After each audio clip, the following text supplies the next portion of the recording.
Ladies and gentlemen, welcome to episode 31 of Summer Sports. Today is actually December 17th, not 16th, in the Big 25. The dates again. There we go. It's because I made it last night. I'm your host, former long-snapper for the Troy Trojans, Osby Governors, and partially Houston Cougars, Will Spain. Joined by my side, former offensive lineman for the Hendrix College Warriors, man of electricity, Luke Wellman. And joined virtually, former kicker for the Houston Christian Huskies and Troy Trojans, Jace Cross, current nephew of Troy men's basketball coach Scott Cross. So, guys, what's on the agenda today? Well, we've got some more bowl and finally some college football playoff games this weekend. We got those picks coming your way, as long as our college football players to watch for. Full Week 16 NFL slate picks, along with our pre-Week 16 NFL power rankings. Give you our best NFL bets for Week 16, as well as the Mount Rushmore of college football helmets. I'm excited. The only caveat to this is they have to have worn it more than once. College basketball picks of the week, MLB free agency, EPL update, headlined by our man of virtuality, Chase Cross. A look into the World Dart Championship. Had some very exciting games so far that I've been watching every single one. And who's not? Let's get right into it. Now, I had a problem with ESPN's Pick'ems because they don't show this Xbox Bowl game in their picks. So I had to go off the dome, and apparently y'all all think otherwise. So I flipped the coin. I'm not gonna lie. I literally asked Siri to flip one, and I went with Missouri State. It's the Xbox Bowl between the newly formed rivalry game of Armageddon, Armageddon, between Missouri State and Arkansas State, which is cool because Missouri and Arkansas have that rivalry trophy. Yeah. So they kind of did something similar for the state teams. I guess I'll kick it off. I'm the only one with Arkansas State here. I think Rainer's a really good quarterback. They kind of know how to win bowl games too. Won last year against Bowling Green down in Mobile. Granted, Zach Long missed 3 field goals in that game to lose them the bowl game, but still, I mean, this is an Arkansas State team under Butch Jones that has kind of been on par, being 6-6, 5-7, 7-5, and winning bowl games. So I'm going to take Arkansas State with this one. Luke, then Chase. Why the Mo State Bears? Dude, I was making this is way off topic, but some Butch Jones tweet I saw like a week ago, and like the comment was, sometimes all you need is a BJ. But I don't think that's the case here today. I think Missouri State's going to get it done in this bowl game. Okay, fair enough. Chase? I just don't like Butch Jones. That is, the sole reason why I went with Mo State here is I don't like him. I think he's kind of an a-hole and a little arrogant, but regardless, he consistently gets 6-6, but this year I think he ends 6-7, and I think Mo State from Conference USA gets the dub. Fair enough. Moving on to our next game. I forgot the full name. Happens, guys. We have the Myrtle Beach Bowl, which kicks off at 10 a.m. Central Time on Friday. What? It's 11 a.m. their time. Kennesaw State, winners of the CUSA against the winners of the MAC, Western Michigan. Since the producer, while being home, could not possibly grace us with his presence during a podcast episode or ever, really, Chase, you're the sole person on the pod right now that has Kennesaw State. Tell me why. I really like Mario Odom, and I thought that he played really well in the Conference USA championship game. I think this Kennesaw team is very good. They've continued to get results, and they won a Conference USA that I think was a little bit tougher than the MAC this year. Western Michigan was really the only team that I thought was a very good MAC team. I thought the MAC had a little bit of a down year this year, and I think that, Kennesaw State comparatively went through a tougher Conference USA, so I think I'm going to get the Owls to win their first ever bowl game. That's cool to be their first ever bowl game. I'll start, Luke, and I think we're on the same page here. Brock Lowry is an elite dual threat quarterback that brings an unbelievable amount of rushing yards to the plate for Western Michigan, able to do it both in the air, on the ground. And then you got kind of like a two-headed monster for them rushing-wise. You've also got running back Jalen Buckley, who also rushed for 829 yards this year, while his quarterback ran for 940. I mean, 22 touchdowns rushing combined between the two of them. I mean, only 7 touchdowns in the air for Brock Lowry this season. It's a very run-heavy team. I think it's going to be a grit and grind kind of game. And you kind of saw Kennesaw State struggle a little bit against the run with Jacksonville State. Granted, that was Cam Cook, leading rusher in the FBS. But I think this two-headed running attack is going to bode really well for Western Michigan. I think they're going to get done in Myrtle Beach. Luke, you like the Bronx? I'm on the same page. I think the rushing attack is going to be way too much for Kennesaw State. And I think this is going to be one in the trenches. And I think those Midwestern boys are going to block a little bit more than the Kennesaw State guys. I think it's more one in the trenches. I think Western Michigan wins this bowl game. Up next, we got the Gasparilla Bowl, 1:30 p.m. Central Time kick in Tampa, Florida on Friday between the Memphis Tigers and the North Carolina State Wolfpack. Y'all know we went with Memphis here. Me and the no-show went with NC State. I'll start. Memphis ain't coming to play this game, and I feel like we know that. If you know certain people, they do not care. They're there to party, and NC State. And by the way, teams in bowl games without a head coach, it's an atrocious record. Yeah. By the way, hint for a later game on this slate. I mean, like, it's an atrocious record. And as a part of that first time when John Summey left us for Tulane, we had no head coach and lost to Duke in the Birmingham Bowl. I'm not 100% this is even close. I think NC State may win by 2 touchdowns plus. It's Memphis. I don't think there's any motivation for the Tigers in this game. They want the season to be over with. Luke and then Chase, why the Tigers? I'm homing, obviously. And one difference maker, Charlie Harrell. He's going to get a tackle on kickoff. Okay, Chase. You know, I'm kind of against, that mantra of that they don't have anything to play for. I still think Memphis shows up even though they don't have Ryan Silverfield there anymore. Chase. We're like pretty certain they don't have anything to play for. Hey, that's why they should win. I'm going with that. That's why I think that they're going to win, because they have nothing to play for, and their season's over. I like the NC State quarterback CJ Bailey, but I just think Memphis is more talented, and we'll get it done this week. I just want to note they were at the casino. Y'all obviously have more inside sources than me on Memphis, but I still think Memphis will get it done. One of our best. Chill. Just by the way, Memphis has lost 3 of their last 4 games, 3 in a row. Even more reason to turn it around. They're gonna win. They don't have a head. Coach is threatening to cut half the team, so they do not care. Charles Topp. Dude, I hope. Yeah, me too. Going to the playoffs. We need to get off the Memphis game topic. We know too much. Alabama plays Oklahoma. Luke, you're the only one went with the Sooners here. Me then Chase first, because I'm going to let you speak after this. Oklahoma's offense has been pretty much non-existent since Machira first injured his hand. Granted, their defense is pretty solid, but I think Ty Simpson's the better of the 2 quarterbacks. And frankly, I think Alabama's defense is comparable to Oklahoma's. This is a team that limped over the line, barely beat LSU. Now, granted, Alabama barely beat Auburn. That's a way different game than Oklahoma LSU. No one cares about Oklahoma LSU. Michael Van Buren was competing in this game against MVP, which is the truth. He's the truth. But I think the Tide doesn't just win. I think the Tide rolls. Chase, you're on the same page. Complete same page here. I think that Mateer has obviously struggled post that hand injury, and I don't necessarily know if the hand's even a hindering factor now. If you look at his record against above 500 teams throughout his career, it's not the best. So regardless, this game last time was really close, and I thought Alabama really shot themselves in the foot for Oklahoma to come in and barely sneak out with a win. Alabama, I think, had 3 turnovers to Oklahoma's 0. I don't think that happens again. Alabama's going to be ready to play, and it's so hard to beat a team 2 times in a season, especially a team the caliber of Alabama. Alabama, even though they have lost 3 games this year, it's still Alabama. They're still a good football team. Ty Simpson's still a good quarterback.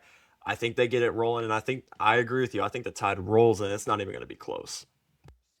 Luke, you're on the complete polar opposite of this. You went with the Sooners. You've got to explain yourself. Okay, so Hold few on. things. Actually, I didn't mean to say it like that every time that backfires.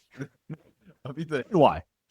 So, first off, I even though Simpson's saying he's good, if the back flares up at all, like that's a huge part of your body with throwing the football, and if it flares up at all during this game, he's not gonna really be able to throw it.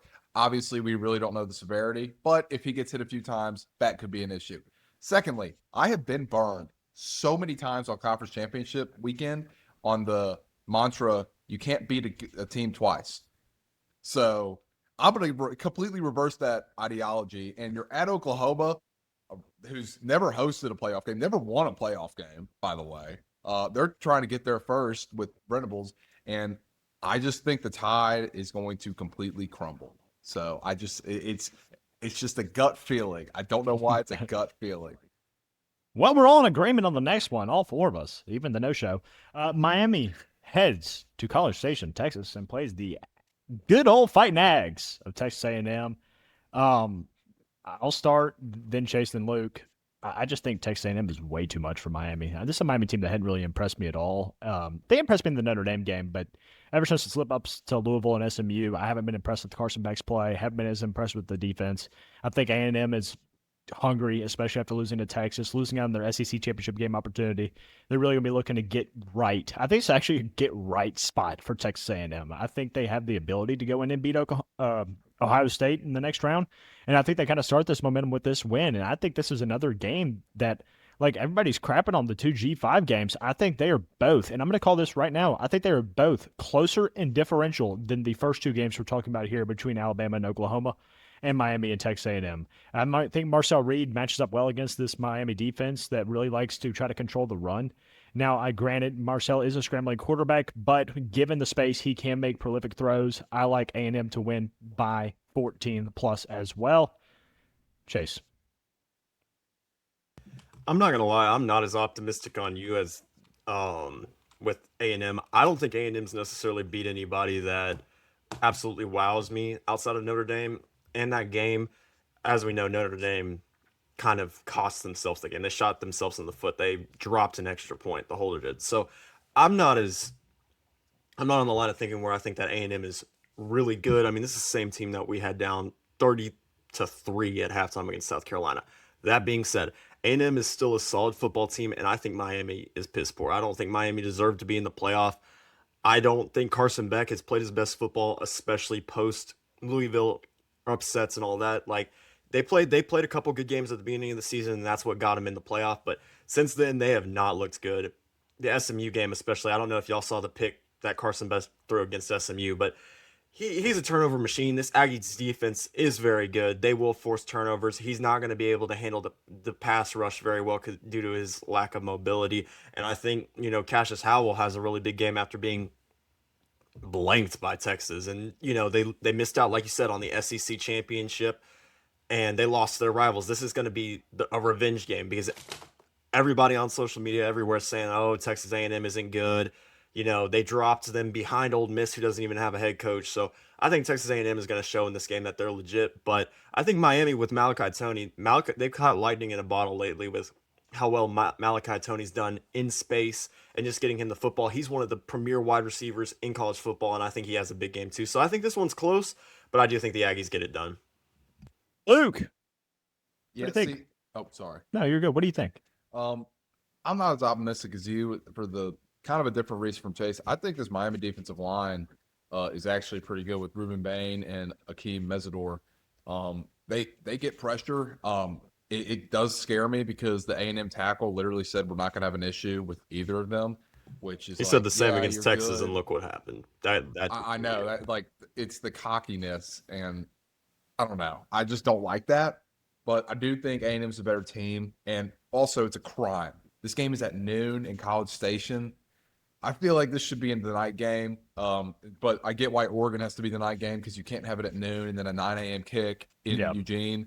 So I completely get that, but At least been the 3:30 game. I think the noon game should have been Tulane Ole Miss, but yes. I mean, you could have shifted times around to make that work good. Fair enough. So, anyways, I think A&M gets this done. or even the Friday night game. I mean, anyway, Yeah. anyway. Yeah. I think A&M gets this done. I just think Marcel Reese too. I think he's going to be able to make plays when it matters, and that's the only reason because Beck has absolutely crapped the bed in the moment this year. So Up next, we're heading to Oxford, Mississippi for the 6-11 matchup. Tulane and the Fighting John Summeralls to head on the road to the Ole Miss Rebels. I'll let Luke and then Chase go first. Why Ole Miss? Why did they take care of business against the American champion Tulane? I think honestly, Chambliss is going to absolutely explode again in this game. I don't think he play in the first one. I think it was Eli, right? No, Chambliss. Or was this his first game? Yeah, this was like his first start. Okay. Anyways, I think Chambliss has been phenomenal this year, and honestly, if he played the first 3 games or whatever, we could have seen him in New York because he's put up some great numbers for this Ole Miss team. And I think that this is a game, you're playing an inferior opponent. You got the new head coach. You're going to be able to get up for this game just to win a playoff game in Oxford. So I like Chambliss and Ole Miss to beat Tulane, but I do think Tulane covers. Okay. Chase, why do you like the Rebs? I don't understand why you like Tulane is the real question here in this matchup, but I mean I don't think either one of these, like I think Tulane is probably the better out of the 2 G5 teams without a doubt, but I don't think that they even stack up against an SEC O-line and D-line respectfully. Like I think Tulane's a good team, but they just don't have the physicality that would be needed to beat this Ole Miss team. And this Ole Miss team's going to be hungry. I mean, they just had their head coach leave. I think they're going to want to prove a lot of people wrong. And their only loss this year was to Georgia, who we can all probably agree is 1A or 1B best team in the country. So I think Ole Miss is going to absolutely roll Tulane. It could get uglier than the first game. I think this game is going to be at least 21 plus. It's not even going to be close. All right, I'll explain myself. I like Tulane, and I've been saying this actually ever since the bracket got dropped. So I mean, this isn't like a surprise if you've been talking to me about the college football playoff. Ole Miss is totally looking ahead. They think this is a cakewalk. So 1, distraction. 2, Lane Kiffin distraction. 3, I mean, I understand you got Charlie Weiss back, which is the offensive coordinator, but Lane Kiffin called those plays. So while Charlie Weiss may be able to do like 75% of the job that Lane Kiffin did, but he's not doing the job Lane Kiffin did. Pete Golding's the head coach. They're the 51st defense in the country. That's nothing spectacular. I don't I get the hype, and this is a team that had to barely win against Washington State at home, 24-21. Same kickoff time, by the way. What I like so much about Tulane is, 1, they have a dude on defense. I played with him at Troy, Chris Rogers. All right. Chris Rogers has had he is an NFL prospect, had an absolute demon of a season. He had 10 tackles in 1 game against Army. 1 game. He has been unreal on the Tulane defensive side of the ball. He has 75 total tackles, 49 solo. He has 6.5 tackles for loss. He has 1 forced fumble. I mean, this kid is unbelievable. Outside linebacker, kind of spear player for Tulane. And then another 2 things I like about Tulane. 1, Julane. Jake Retzlaff has been in the spotlight before. This isn't like your typical G5 quarterback that hasn't been able to play on the big stage yet. He was at BYU, and BYU was winning last year. He just transferred because of some I want to issues. add, though, they did lose all their big games last year down the stretch. So I was talking. I'm just saying. Jake Retzlaff, I'm just messing with you. Jake Retzlaff is going to have a big game because Tulane is the ultimate wide receiver by committee team. They don't have a single receiver over 600 yards. Shies Preston, 598. Then you got Anthony Brown, 466. Amari Hayes, 463. Bryce Bohannon, 417. And they all have their touchdowns evenly distributed. When you don't have just one guy to focus on defense, it's tough. They have Retzlaff's an elite dual threat quarterback with 600 yards rushing. I think this is kind of like a Tulane. 1, they're overlooking Tulane, in my opinion. 2, Tulane's going to be able to spread this. This is not a great defense, guys. This is not a great defense. They're going to be able to spread this team out and be able to pick apart. I mean, G5s at the beginning of the year, I think, improve at a more efficient, greater rate to the end of the year than Power 4 schools do. You have more raw talent at the Power 4 level that kind of just is already towards its ceiling. than when you have a G5 team, usually full of a bunch of transfers that has to gel together for the end of the year. I think Tulane is completely being overslept on here, and that Tulane is going to go into Oxford and beat Tulane is going to beat No Lane. Moving on. Hold on, I want to Oregon. say something real quick, Will. So you realize, like, I don't see it. I don't see it. This Ole Miss team has dominated everybody that they've played this year for the most part. Their defense has been fine. I mean, it hasn't been great, but that offense is super high powered. They haven't lost anything on offense. Play calling maybe, but you've still got a dude in Trinidad Chambliss who is a proven winner, who's won at D2. They're not going to go out in the first round to Tulane.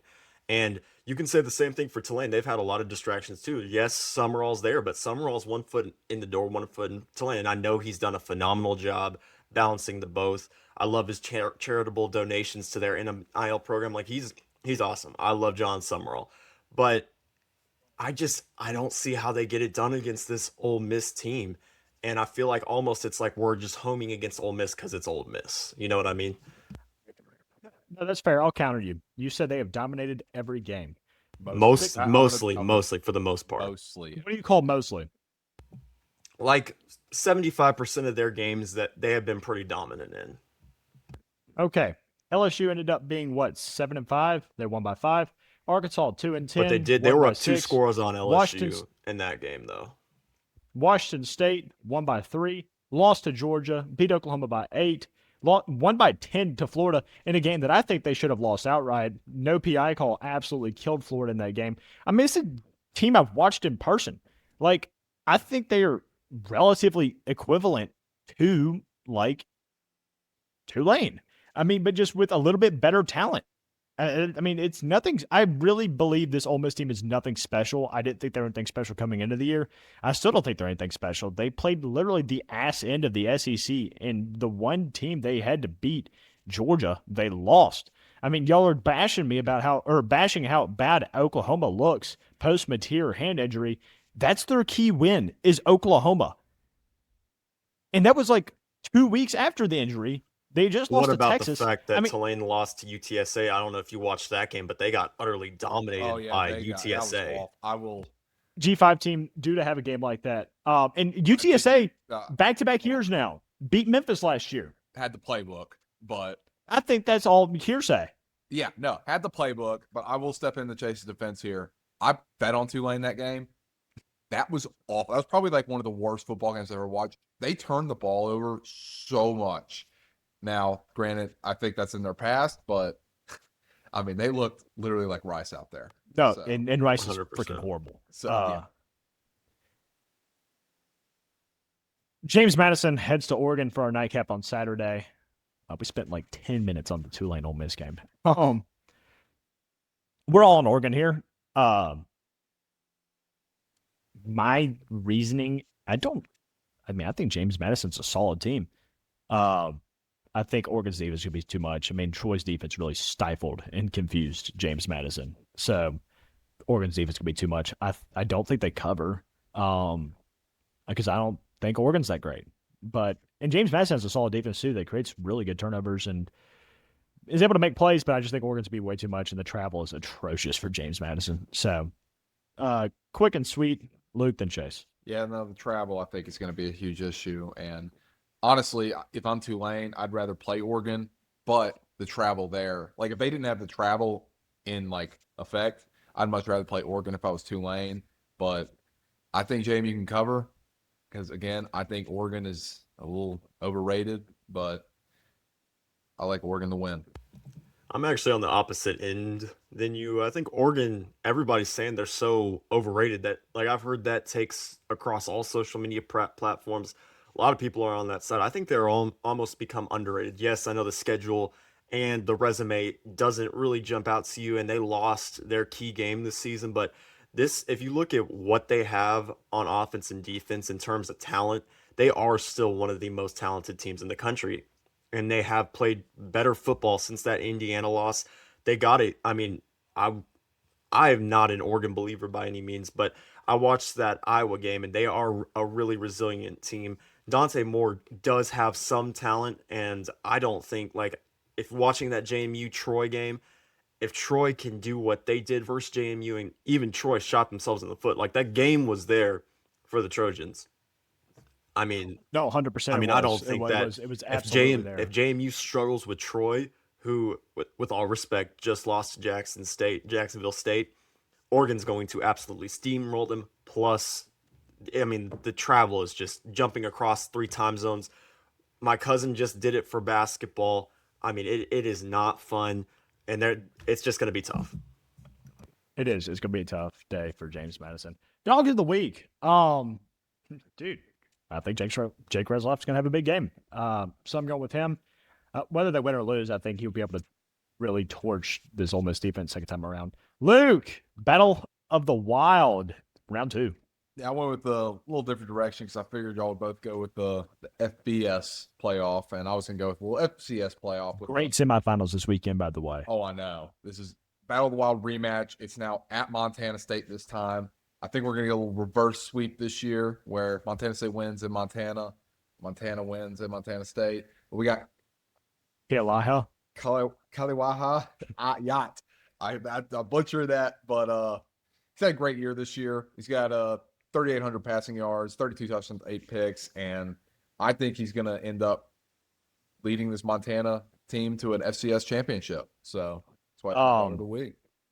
Dude, that's an electric game. 3 p.m. on Saturday for those interested in watching. Chase, you think Marcel has a big game?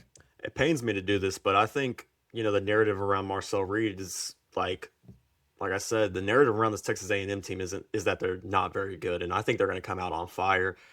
Marcel just lost them the game against Texas, so he's going to have a big time performance to bounce back. A lot of people are even saying that he's had a worse season, from being in the Heisman race. Now you're looking at his stats, and they're worse than Arch Manning. So it's like, this guy is a guy, and he's a competitor. He's going to want to show up and absolutely torch Miami. I think he's going to have a big game for Texas A&M to win, because if he doesn't show up, this A&M team is not going to beat Miami. Fair enough. Love it. Week 15 in the NFL is irrelevant to me now that the Cowboys can't take care of business, but we're going to talk about it anyway. Thursday Night Football tomorrow. We have the Rams heading to Seattle. Me and Chase are on the Rams, along with the producer. And Luke, you're on the Seahawks. Me, then Chase, and then Luke, you can counter. I think the Rams are way too much defensively and offensively. Way too many weapons. Seattle hadn't looked great. Barely beat a Phillip Rivers-led Colts team. Give me the Rams, Chase. Completely agree here. I think, Seattle has floundered a little bit the last couple of weeks, haven't looked as dominant. They had to use Jason Myers having his best game of his NFL career to beat a Phillips Rivers-led Colts team. And I think this Rams team has continuously, time in, time out, shown that they're the best team in the NFL, minus that loss to the Panthers. 100%. Luke, you like Seattle? Yeah, I hope I did not get sentled on this stat, but Jason Myers is almost on pace to break the LaDainian Tomlinson scoring record. Because I think I got sentled. I could have. I don't know. Anyways, hit 6 field goals last week. That defense is dominant in Seattle, and I think this is a low-scoring game, unpopular opinion. I think it's low-scoring, and Seattle gets it done strictly because it's at home. All right, we are split on the Eagles and the Commies on Sunday. Me and the producer on the Commies. Chase and Luke on the Eagles. Mariota looks good. No need to spend time on that game. Definitely hating. We're all on the Bears. The producer's on the Packers, so no kind of argument there. Oh my God. You traitor. You're a traitor, first off. Second off, all right, me and Luke on the Cowboys because we're the best team in the NFL. Chase, why do you like the Chargers? I'm just disappointed, man. You lose to 9 in the Minnesota Vikings last week at home, a game that you had to win to get in. And there's just nothing left to play for the Cowboys, unfortunately. And I think the Chargers have Well, hold on now. If we win out and the Eagles lose out, they're not going to lose. If you look at the Eagles' schedule, realistically, I'd be shocked if they lost to the Commanders twice. So I think the Chargers get this one done, and hopefully Dallas. And also, I think that we should already just call the season wraps and maybe tank for a higher draft pick. So that's where I'm at. Whoa! Now look. There is no way the Skins beat the Eagles twice. Now it's the Skins. They looked awful last week. Yeah, that's because I don't know, dude. All right, We are on the Vikings over the. Well, I guess now I woke up, right? We're on the Vikings over the Giants, and the Giants also look awful. And the defense is very good. Yeah, it's so good. We're all the Bills against Perfect Taming. We're split on this next one, which is electric because this game does not matter to nobody. The Chiefs are at the Titans. Both teams are very eliminated from the playoffs. Chase, why do you like the Chiefs? Just because the Titans are so bad, that's it. That's my sole reason. I think, the Titans are already looking to next season. They're worried about the coaching search. I think the Chiefs have enough talent to beat the Tennessee Titans. Minus Patrick Yeah, Mahomes. look, I'm going to counter this argument. Younger team, Cam Ward, kind of gonna want to beat the defending Super Bowl champion. A defending Super Bowl champion team. I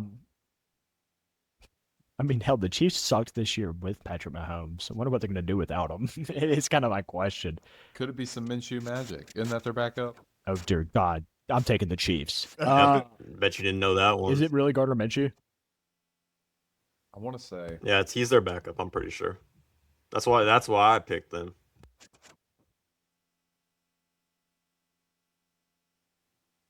Yeah, I think the Chiefs are going to get it done here. Gardner Minshew really just has that dog in him, and that's just about it. Luke, you like the Titans. I think this is just a game where the Titans it's going to be a fluke. It's going to be like every week there is a fluke game. You're right. I'm taking them.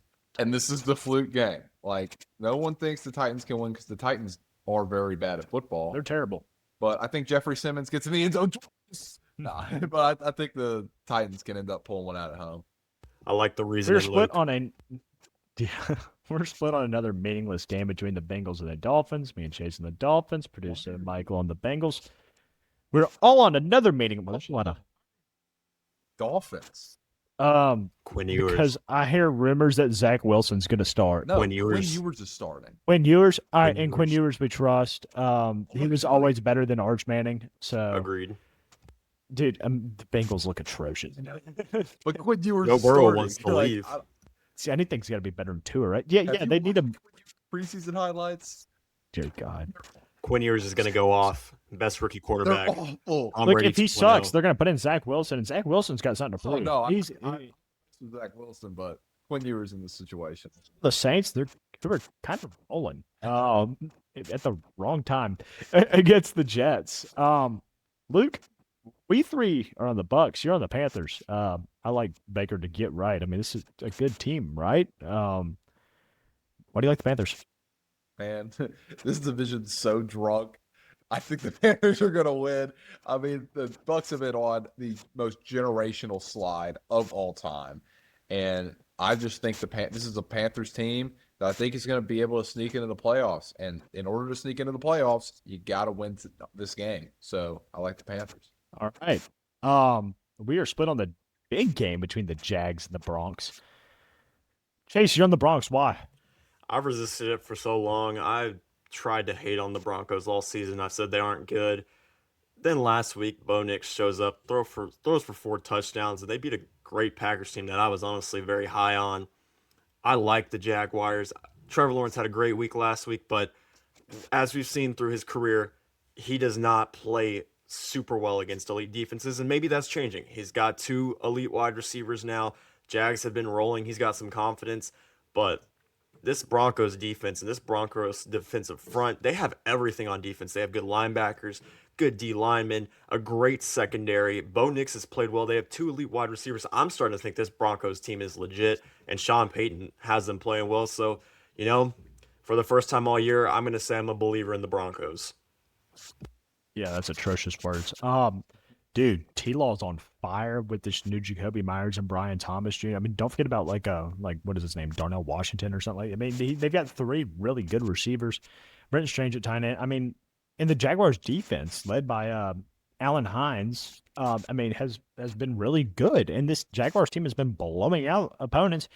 The AFC South apparently just has the bipolar teams. The Colts have really cooled off, and now the Jags look like the Colts did when they started the season. So I really like Jacksonville to get it done here in Mile High. I also am still not bought in on the Broncos. I wasn't bought in on the Packers. So for me, it was a bunch of nullification there. Luke, you like the Jags? See, I've been on the Broncos train all year, but they're going to drop a game, and I think this would be the perfect time for them to drop a game because you're playing the red-hot Jacksonville team. And, I mean, I think I've picked the Broncos to win almost every game this year. And I just think you drop a game going into the playoffs. They're not going to lose 2 games and go into the playoffs. Like, they're going to drop one more game. Fair enough. One. A meaningless game between the Falcons and the Cardinals. Me, Chase, and Michael are on the Falcons. Luke, why do you like Arizona? I don't know. It's speaking to me, man. All right. It'll be Brissett. Yeah. We're all on the Lions against the Steelers, all on the Texans against the Raiders, all on the Pats against the Ravens, and a get-right spot for New England. Baltimore still isn't good. Don't let the line and the result against Cincinnati fool you. We can talk about this last one here on Monday night. I think it's a very entertaining Monday night game. Chase, I'll let you start. You've got the Niners over the Colts. Me and Luke on the Colts. Why do you like the Niners? I mean, I think this Niners team is getting healthy at the right time. Brock Purdy looked great last week. And this Colts team, I mean, it took an absolute prayer for them to even be close. Who did he play? Is that the 49ers? Yeah, who did he play? Titan. I don't want to talk Okay, I about just it. want to make sure. I don't want to talk about it.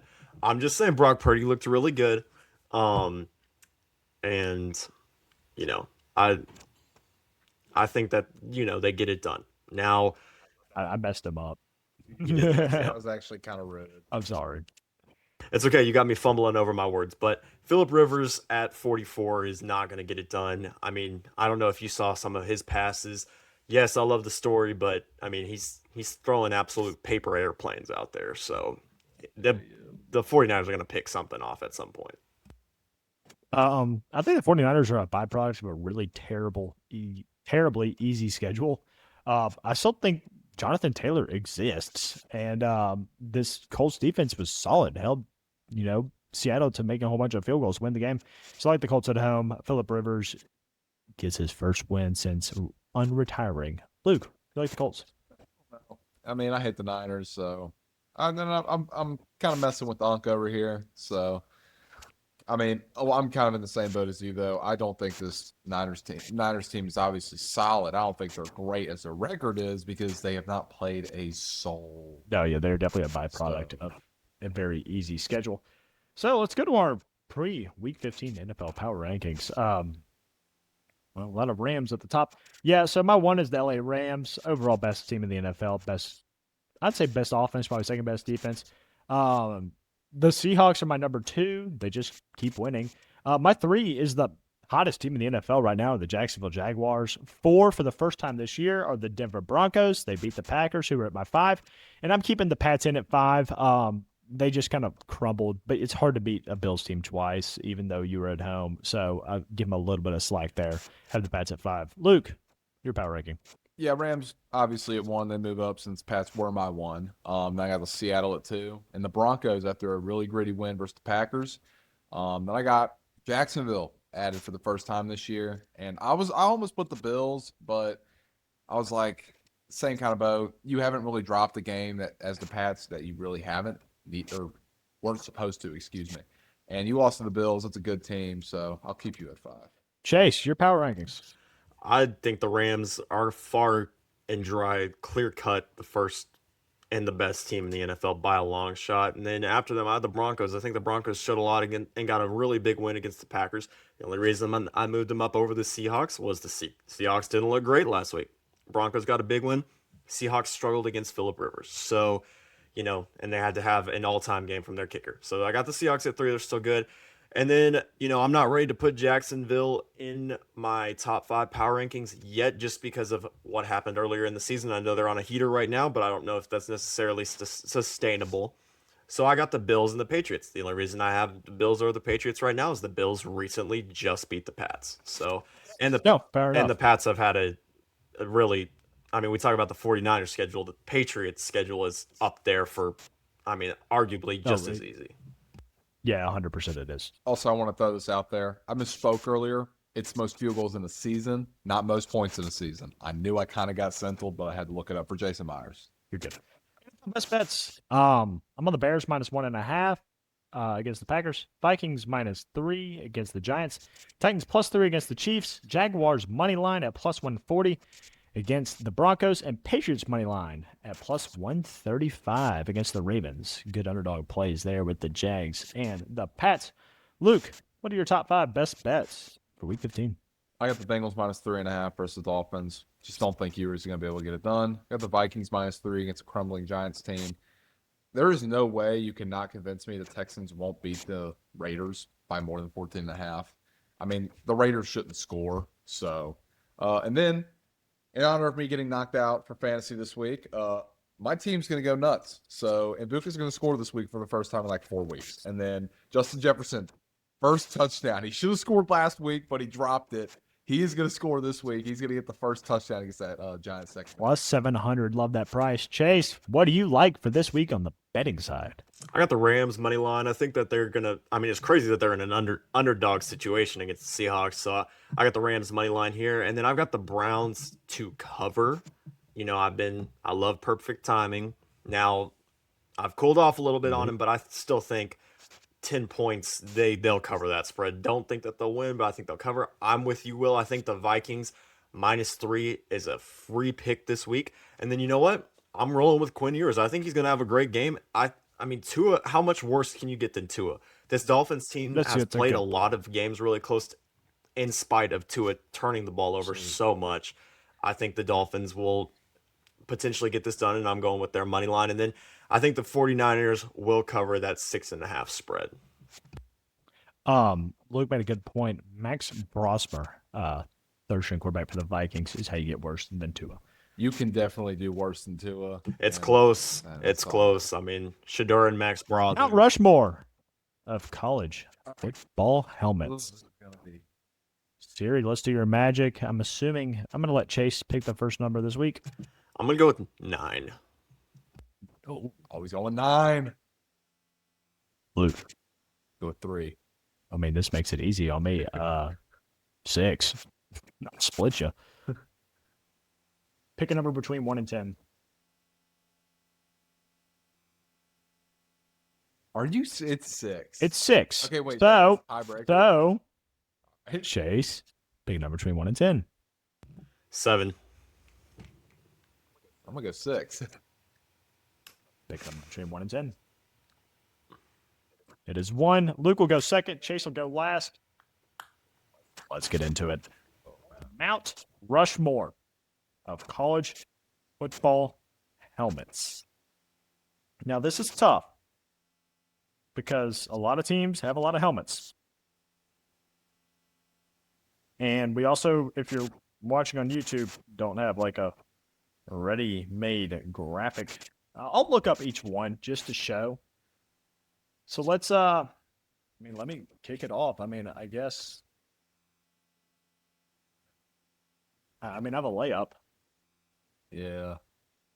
But I got to pick which one. All right, we're not going just team in general. No, you want to go teams? I feel like team in Yeah. Okay. Just Okay. Let's go teams. Let's go teams. So you encompass all the helmets of the team. I'm gonna go with the Oregon Ducks, and I feel like that's pretty self-explanatory. The easiest one for me to pick. The winged duck helmet kind of started a trend in the late 2000s, early 2010s. That like other teams started to do like, their symbol, like the bear claw or whatever, on the side of the helmet. Oregon has always been an innovator in the uniform game, so do love the duck helmet. And just to get a glimpse of what it looks like, there it is. There's a version. You've got the chrome version. So going with the Ducks, Luke. I'm gonna go with FSU's helmet.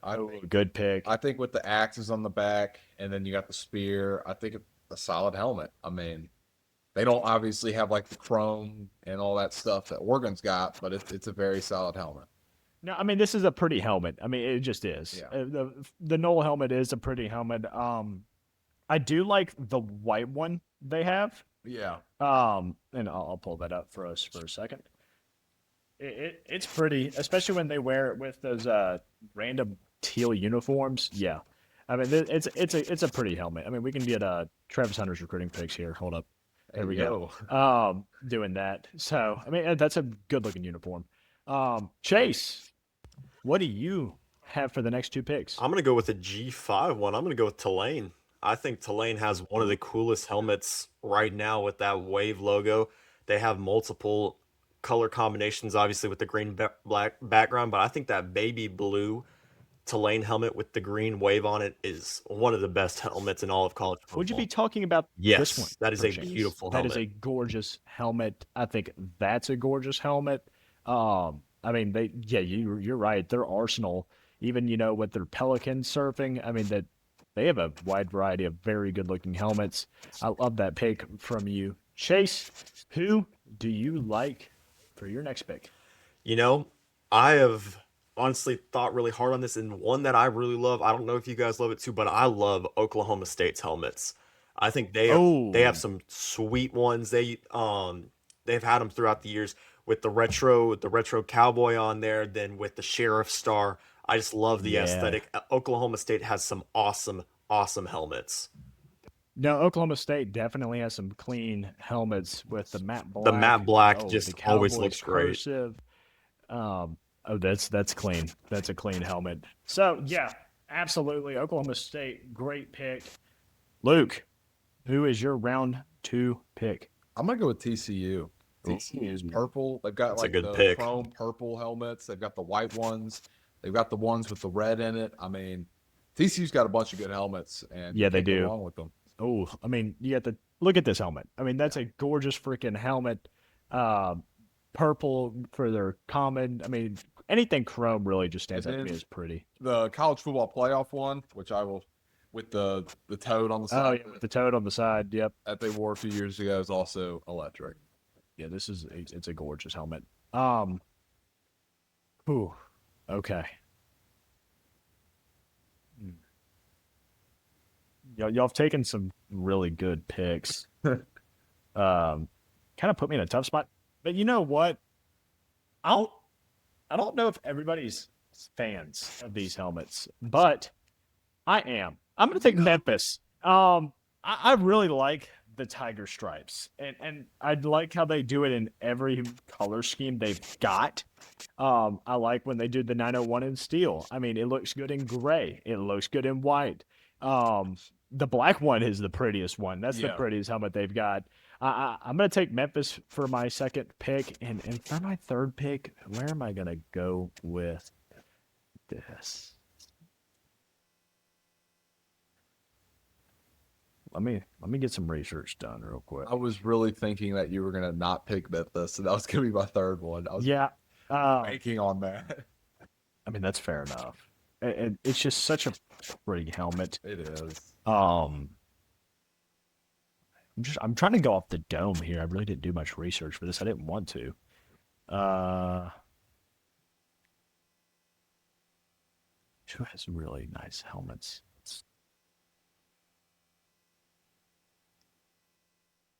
You know what?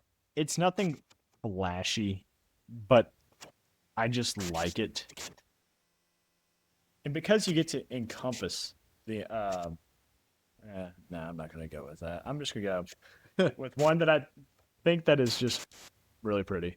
I like BYU's helmets. I like the baby, not really baby blue, the royal blue aspect of the helmet. I like how they do it in black. I like how they do it in white. I mean, it's BYU has a pretty helmet. The Navy is good. I mean, oh yeah, never forget when they did the tiger, the Cougar. cougar on the side of the helmet. So that's was one I've just been thinking about all day was BYU for whatever reason.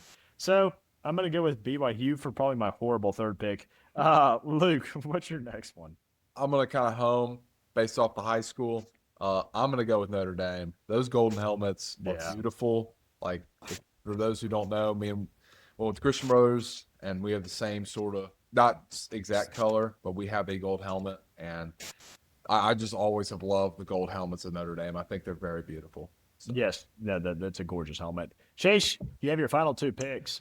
I do. So I'm going to actually go with Baylor. Baylor has some sick helmets. They have great throwback helmets. Their black helmets cool. Their green helmets are cool, and they have some beautiful gold helmets as well with some cool decals. So the Baylor Bears have some really slept on football helmets. Yeah, they do. they were like also pretty early in that uniform innovation game to split these chromes. Yeah, so Baylor, solid pick. What about your fourth pick? It pains me to do this because I wanted to pick Texas here, but you know what? I love Texas A&M's helmets. Really specifically, they're black. They're all black uniforms with their black helmet with the Texas A&M logo with the Texas around it. I think that is a gorgeous helmet. The maroon looks great. That logo, Texas A&M has a really underrated logo. Texas A&M has some great helmets. All their combinations are phenomenal. Texas A&M does have some very good looking helmets.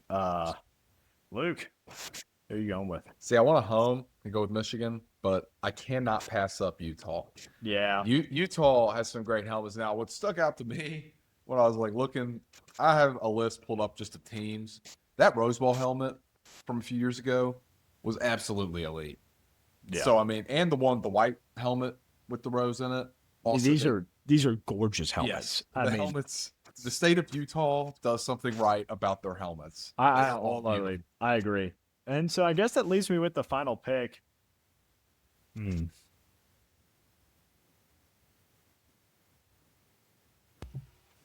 We left a lot off.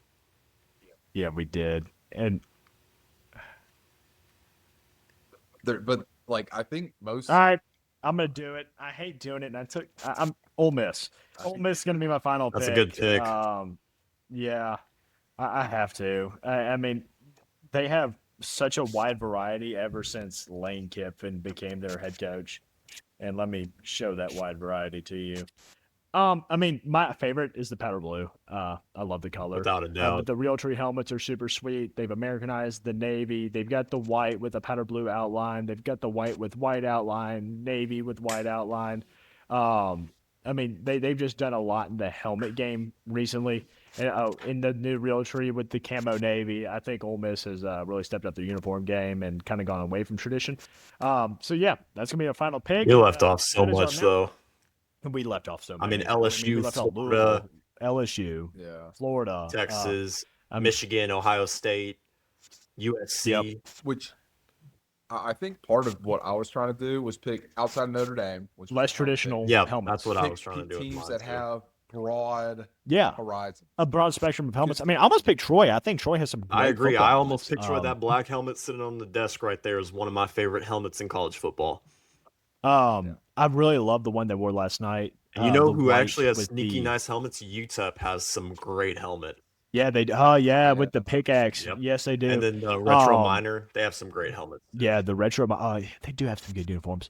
And even like FIU has some elite football uniforms. Too. And US. Yeah, FAU does too. Oh man, with the Florida outline. Yeah, we definitely missed on some. We'll have to 4 picks though. So, yeah, 4 picks. So. Yeah, that's what's tough. Yeah, go ahead. Sorry. Yeah, it's tough. It's a tough thing to do, especially up the dome. College basketball picks this week. St. John's plays Kentucky. I mean, I think Kentucky's a much better team, as does Chase, as we went with Kentucky. And so the producer, Luke, I got to know why you go with the Johnnies. I just think Kentucky's not played very well, and I think St. John's, as of late, has played a little better than Kentucky. I'm not very impressed with Kentucky with how much money's in that roster. Granted, I'm not very impressed with St. John's with how much money is in that roster, but I think Zuby Ejiofor is going to be a beast on the inside, and I think he's going to be the reason they get it done. Yeah, I like Big Blue Nation here. I think they are a much more talented than St. John's. Not that Kentucky's. Win. Yeah, go ahead. They're coming off a great win, Will. I mean. Yeah, I know. And St. John's has just not looked good at all in any aspect this year. I mean, I just think Kentucky wins this one pretty handily.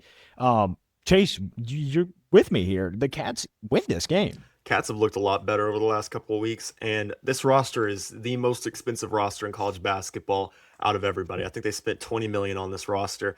Kentucky's a basketball school, and Mark Pope is going to have to start getting results, so they're going to can him. And he's a good coach. Oh, 100%. He's going to figure it out. He's a great coach, and I'm really high on him. This Kentucky team's going to figure it out, and I think they honestly looked really good against Indiana, who I expected to bounce back a little bit after the previous weekend against Louisville. So, I think that Kentucky, the Big Blue, are going to get this win. Houston plays the Hogs of Arkansas. Again, same scenario here. Me, Michael, and Chase are all on Houston because Houston is the best defensive team in the country with 3 very high-scoring guards that are very promising and have really come in form, and Houston has been blowing teams out again, and they look like the team from last year, maybe even a little bit better. Chase, I'll let you back me up here. Why do the Cougs beat the Hogs, which is very obvious to me, but apparently not to some? Well, I actually kind of agree with Luke that this game is going to be tight. I thought Arkansas played really, really good last weekend against Texas Tech. Granted, this Houston team's a lot better than Texas Tech.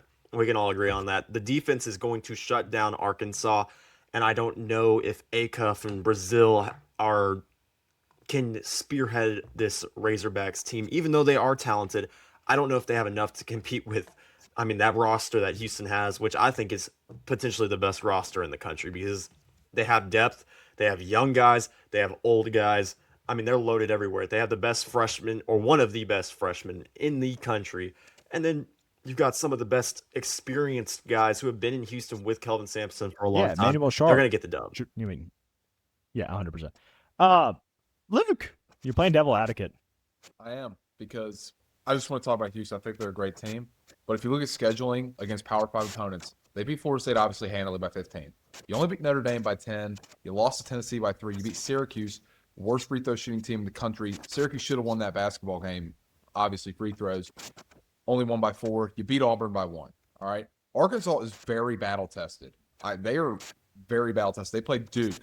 Now, granted, they lost Duke and Michigan State, but they beat Louisville and they beat Texas Tech. They are way more battle tested than this Houston team, and I think that is going to really help them out. It's in Atlanta, I'm pretty sure. Yeah, I think so. It's in Atlanta. It's not really a home game for either team. I think Arkansas is just kind of on a roll. I think Trevor Brazil's playing amazing basketball right now. The guards are playing great. I think they're going to get a little upset here against Houston. I could see enough. it. That's a good take, honestly. I could definitely. It's a good. It's a take I can't argue against. Other than the fact that Houston just wins gritty games against better teams. They'll blow out your bad opponents, but that's just the game Houston plays.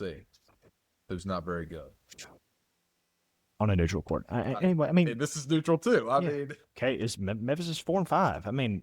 Yeah, Michigan beat Gonzaga by 40. You want to go down that road? Okay. Yeah. What do you have to say about that? Well, you are hanging on to this one game, and then you say they lost it 10 anyway. We're all on Purdue against Auburn. I think we all think Auburn may suck. Question mark? I don't know how they're still getting votes in the AP poll. We're all on Duke against Texas Tech, all on Arizona against San Diego State, all on Vandy against Wake Forest, and all on Gonzaga against Oregon. Wasn't exactly a very highly anticipated matchup slate this weekend for college basketball. Some good games, but some games, and I'm sure we'll be wrong on at least one of these sweeps. Yeah. But yeah, when I saw these matchups and saw these were the ranked matchups this week, I was like, oh well, we're gonna be pretty monochrome on this. Yep. If it weren't for Luke, we would have been monochrome on every single freaking one. So good job, Luke. You're trying to steal some points here. I give it to you. I obviously I can't gain any ground this week. So anyway, we haven't talked about the MLB pretty much at all since the playoffs. Winter meetings are in full motion. We've had some pretty big free agency signings. Just, Luke, you're here, so you can talk. Chase, kind of just give me a little wave if you want to interject at any point when I talk about these. Kyle Schwarber stays home in Philadelphia. Which was shocking. See, okay, I think the absolute opposite. I think he likes it in Philly. I do too. But he hits well in that ballpark too. Philly was not paying him as much as a bunch of these other teams were. So I thought he was going to leave.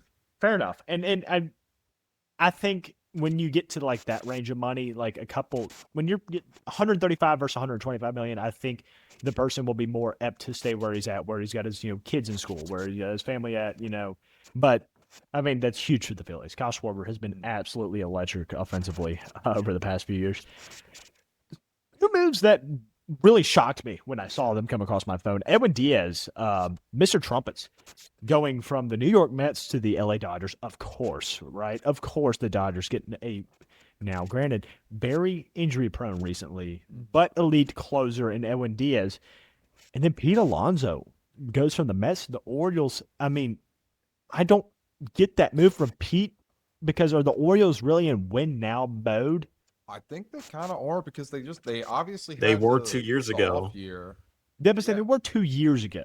Yeah, they still have the same court. You have you have a super young core. You just needed an elite veteran to lead you, and I think that's what Pete Alonso is going to do for this ball club. I mean, I think there's no way with the amount of talent they have on this Orioles team that they falter again this year. Yeah, I can agree with that. I mean, Adley Rushman has been unbelievable for Baltimore and that entire young core. So I understand the move, but it's definitely a reach by Pete Alonso. So like, it's a risk. But 100% with that another division thing as is- money well. talks too. That division is absolutely loaded. The Red Sox are going to be good. It The is. Yankees will be Yeah. good. I mean, we saw Tampa. I mean, hell, the Rays got Tampa better Bay's been through good in free the past, and agency. then Toronto was just in the World Series. That is a tough division. So I don't This know. may be the most loaded division in baseball. I And mean, you have a great point there, Chase. I mean, that's a great point. I want to throw something out. Apparently, the Mets have had a lot of clubhouse issues, and what I've been seeing online is so Soto and Lindor do not like each other, like at all. Apparently, like Soto was very offended that Lindor did not come out to visit him when he first signed, and then Nemo left because him and Lindor beefed about the president. Somebody supported him and somebody didn't. So I think that clubhouse might have been a little toxic, and that's possibly why the polar bear left. So, Fair enough. And I can see Lindor moving too. That's been the rumor because they've obviously signed Soto to that god awful deal. So I've seen that Yeah. Lindor is in some rumors to maybe a team like, the Giants or the Padres out west. Yeah, you would like it if the Padres. Speaking of your Padres, you touched on this last episode. Robert Suarez was a huge piece of y'all's bullpen, especially closing. He's on the move to Atlanta, who has been kind of a lackluster team lately. That just hadn't been able to string wins together and keeps getting hurt. So good move for the Braves there. Chase, man, how you feeling after this move? Terrible. I mean, honestly, the Padres went from having one of the best bullpens in the league and rotations to now losing Dylan Cease and Robert Suarez. That is two major gut punches. Obviously, Cease wasn't good down the stretch last year, but he's still a 1A, 2B. He's a really good starter. There's no question. But Suarez has been nails for the Padres over the last 3-4 years since they've been making their runs, and he's been the biggest reason in closing out a lot of these games to get them in the positions that they have been in. They're going to roll with Mason Miller this year, who was good last year, but they're putting, I mean, I think if you can have two elite arms like Mason Miller and Robert Suarez in your pen, you try to re-sign them. And for $45 million over 3 years, I find it hard to see why the Padres wouldn't want to match that. Yeah, I agree. I mean, it was kind of a bargain for Robert Suarez. The Mets did make a positive move in my mind. I mean, Jorge Polanco is a solid second baseman moving from Seattle to the Mets. So I guess they're not completely selling. At first, I thought they were in for whatever. I mean, you don't really tank in baseball for draft picks, but I thought they were in full tank mode for a second. I was like, it's been a really weird free agency for the Mets, especially after what they did last year with signing and at the deadline last year, trading for the bullpen, basically. I mean, it is weird things are going on in New York. Merrill Kelly, after being traded to the Rangers from the Diamondbacks, is heading back to the Diamondbacks. So Arizona definitely won that trade. And then a big get to replace Sonny Gray for the Cardinals. Dustin May moves from Boston to St. Louis to kind of bolster that rotation for the Cardinals. Luke, you're our main Cardinals guy. I mean, I'm a Cardinals fan, but you're a diehard, and as well as I, but you just follow baseball more closely. So tell me why Dustin May is huge for our organization. So, first off, it's a strike throw. He throws the ball hard, which if you watch Cardinals pitching over the last few years, we have Miles Michaelis, and I love Sonny Gray, but Sonny Gray only throws in the low 90s. So I think a good fastball guy is going to be good for the starting rotation. And they got him on a good deal. It's a prove yourself deal. So they're only paying him, I think, like $10 million maybe. And then if they have him back next year, it'll be $20 million. But I think what they'll honestly try and do is if he plays well, because when Dustin May is on. Dustin May is a very good pitcher when he's pitching well. It's just last year he did not pitch very well. And I think they're just taking a gamble. And if he plays well, they'll trade him at the deadline for prospects because I really don't see them going. No, we're in full rebuild. So, I mean, I think they're going to end up trading him. But I think it's a really good signing, especially since last year we didn't make a signing until like a month before the season started. So, yeah, Phil Maton. I agree. That kind of wraps it up for our look into MLB free agency. And so I'm going to hand it over to Chase. Let's talk English Premier League. What is going on in terms of the table and any notable fixtures or things you saw this past week? Well, first, I'm going to start off with, Chelsea got a massive win last week looked really good. Manchester City ended up winning 3-0.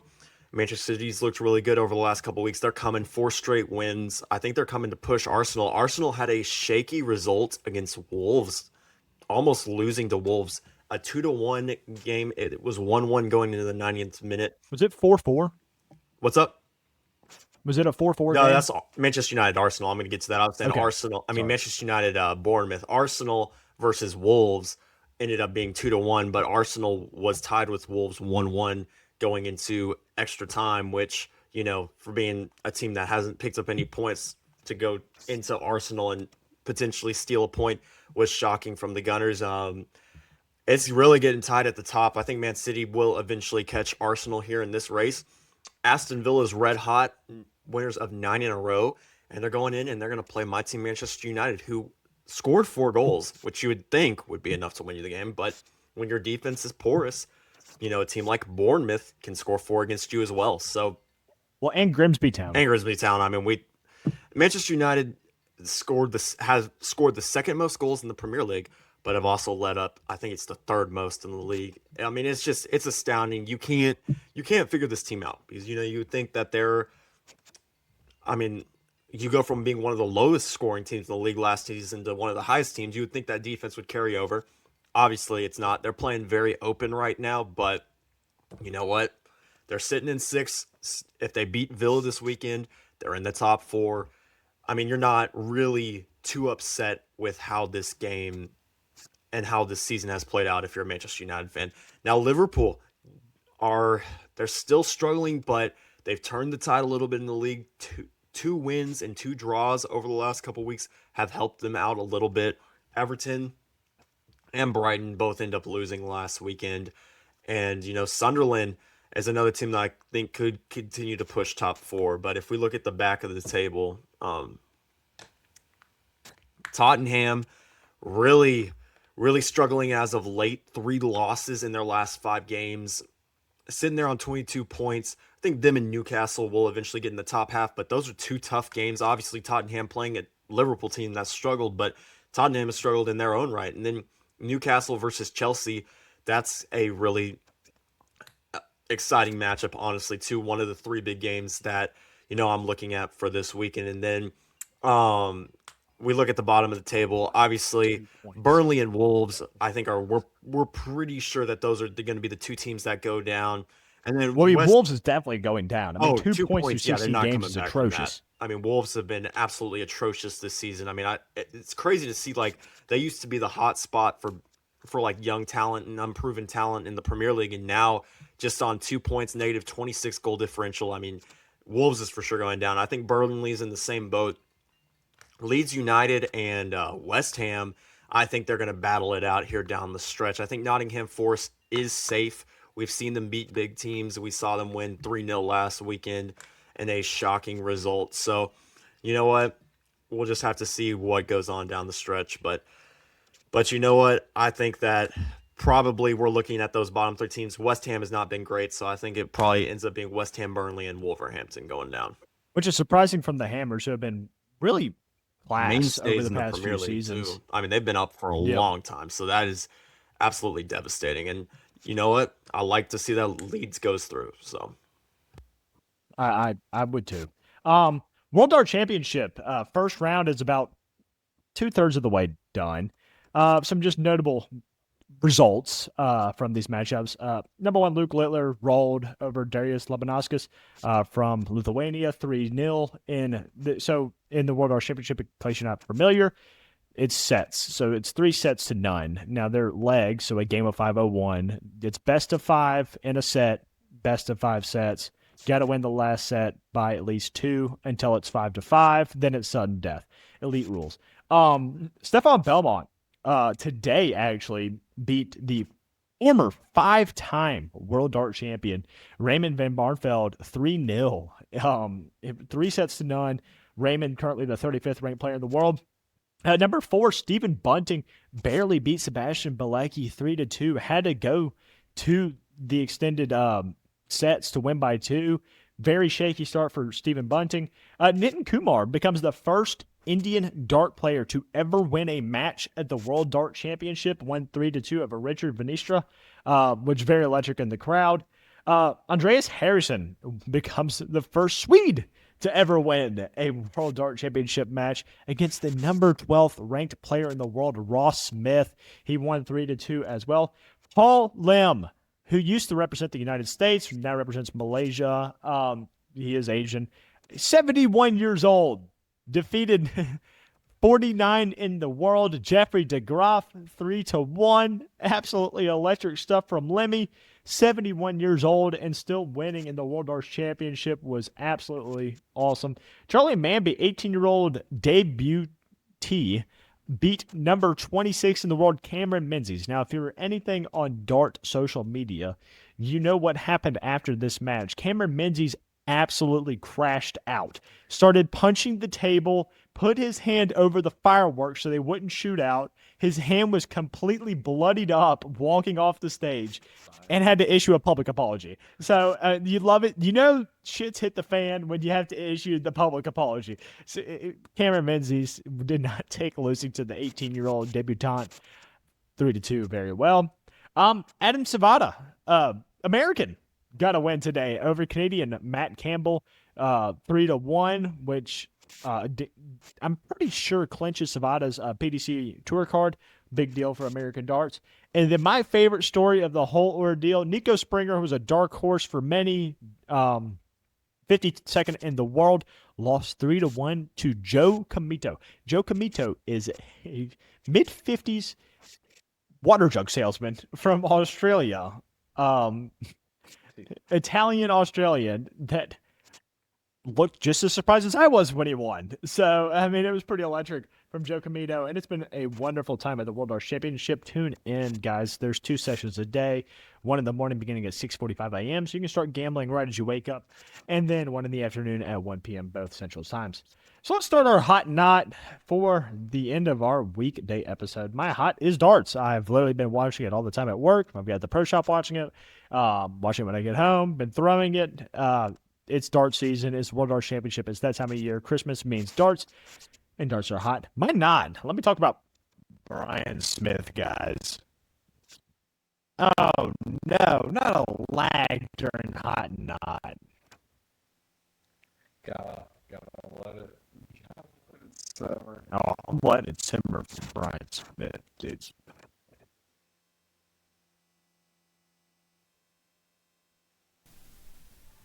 All right. So Brian Smith got terminated today for cause. He was the head coach of Ohio University's football team who was playing in a bowl game. Okay. There's some rumors about what this could be, and it's 2 different directions.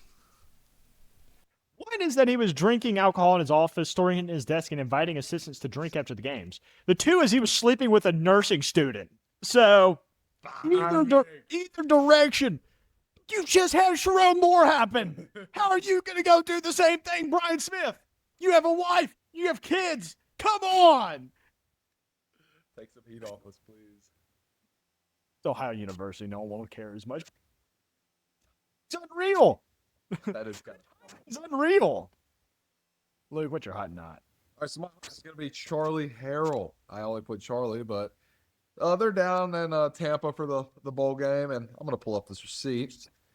They went to the casino. 18 plus in Florida. He won $184 at the craps table. First time ever gambling. I'm Yes. jealous, dude. I don't know his table machine. He won $184, so he's going to be my hot of the week. And then my not is going to be the Packers. Now, J.J. Watt is a Wisconsin-born man. He wanted to come back and play for Green Bay in his final 2 seasons. Now, we're not going to act like J.J. Watt was like some bum in his final 2 seasons. Dude had 12.5 sacks in his final year, only played 7 games due to injury in the year before that. But he was willing to take a contract making $5 million a year, and the Packers said no. For reference, the Cardinals paid him $17 million a year. Oh my God, that And is enough. Packer fans, he said this on the Pat McAfee show today, Packer fans are absolutely livid they did not sign him. Because, like, dude was still a solid edge in the last 2 years. He's only 31 years old, and they would not sign him. He said he'd go as low as 4 even. He would entertain it. And I'm like, what are you doing? You have a Hall of Famer that wants to come play for the hometown, and you're not going to pay him $4 million? That's crazy. why the Packers are my not. Chase, you're hot not. I got Quinn Ewers getting his first NFL start this week. Former Texas Longhorn. Love to see him go out and do better than Tua. Hopefully he can, kind of have that Tom Brady trajectory, being, a 6-round pick. So I think he's a good fit in Mike McDaniel's system, and I hope he has a good game. And then not has been the injuries over the last couple weeks of the NFL season, but primarily on Sunday. That was absolutely a bloodbath of injuries. We saw 2 stars go down in Micah Parsons and Patrick Mahomes, but we saw a lot of people Jerry get injured Jones throughout knows. that entire week. And then just the week before, losing Daniel Jones. Like, the last couple weeks have just been absolutely brutal for season-ending injuries. I agree. It's been pretty brutal. Jerry Jones knows all. That does it for episode 31 of Swiss Army Sports. Please join us on Sunday, when you'll listen on Monday, when we recap the very anticipated college football playoff and other bowl games, NFL Week 15, some more darts. We'll get back into hockey. We'll talk a little NBA. It's going to be a good episode. Good night and Merry Christmas.